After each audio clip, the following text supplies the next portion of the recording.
অনেক হাজার বছর আগের কথা। তখনকার বনি ইসরায়েলের নবী ছিলেন হজরত মুসা আলাইহি ওয়াসাল্লাম। তিনি সরাসরি আল্লাহর সঙ্গে কথা বলতে পারতেন।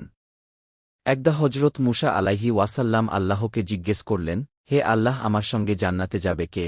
তখন আল্লাহ তায়ালা বললেন, হে মুসা, তোমার সাথে জান্নাতে যে যাবে সে হচ্ছে একজন কাসাই। মুসা আলাইহি ওয়াসাল্লাম মনে মনে ভাবলেন, আমি নবী মানুষ, আমার সাথে জান্নাতে যাবে আলেমরা, দরবেশরা, আল্লাহর অলিরা, কাসাই কেন যাবে? মুসা আলাইহি ওয়াসাল্লাম আল্লাহকে এই প্রশ্ন করলেন। আল্লাহ তখন বললেন, হে মুসা, তুমি নিজেই তা দেখে আসো, এই শহরের বাজারে সে গোস্ত বিক্রি করে তুমি গেলেই তাকে দেখতে পাবে। মুসা আলাইহি ওয়াসাল্লাম বাজারের উদ্দেশ্যে ঘোড়া দিয়ে বেরিয়ে পড়লেন। যেতে যেতে তিনি বাজারে পৌঁছালেন। গিয়ে ওই কাসাইকে দেখতে পেলেন। তিনি সারাদিন দূর থেকে দেখলেন, এই কাসাই তো সারাদিন মাংস বিক্রি করে কোনো বিশেষ আমল তো করে না। তারপর কাসাইয়ের মাংস বিক্রি শেষ হল, কিন্তু সবচেয়ে উত্তম একটা মাংসের টুকরো সে তার সাথে করে নিয়ে বাড়ি যেতে লাগল। মুসা আলাইহি ওয়াসাল্লাম পরিচয় গোপন করে তার বাড়িতে গেলেন এবং তিনি বললেন যে, আমি মুসাফির, আমি আজকে আপনার বাড়িতে থাকতে চাই।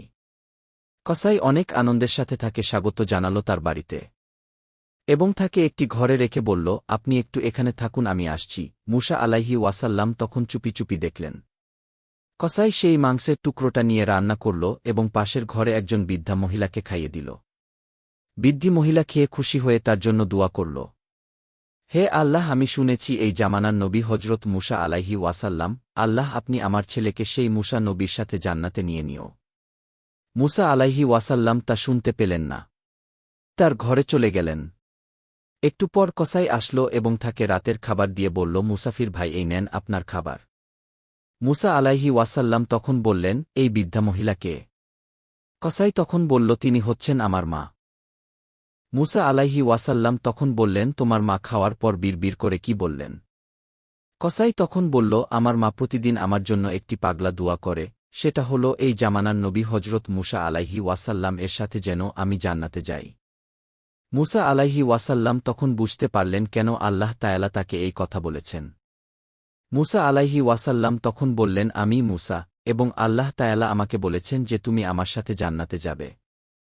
কসাই শুনে খুশি হয়ে গেলেন এবং আল্লাহর দরবারে শুকরিয়া আদায় করলেন।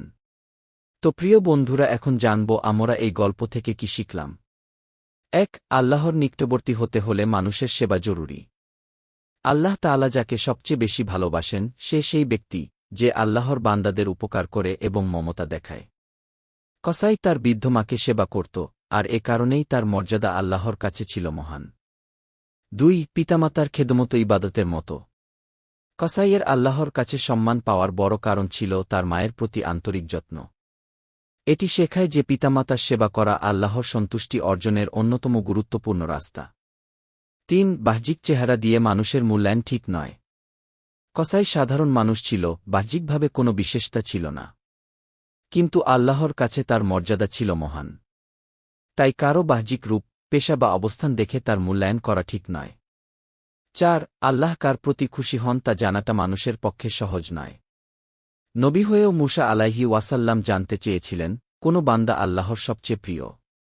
এর মাধ্যমে বোঝা যায়, মানুষের বাহ্যিক অবস্থা দেখে আল্লাহর কাছে তার অবস্থান জানা যায় না। সত্য মর্যাদা অন্তরের ইখলাসে।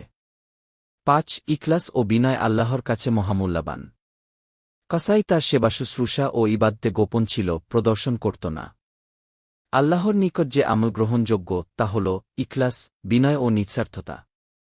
তো প্রিয় দর্শক, এই ছিল আজকের ভিডিও। আশা করি আপনাদের কাছে ভালো লেগেছে। যদি ভালো লেগে থাকে তাহলে চ্যানেলটা সাবস্ক্রাইব করে পাশে থাকা বেল আইকন অন করে দিন। আল্লাহ হাফেজ।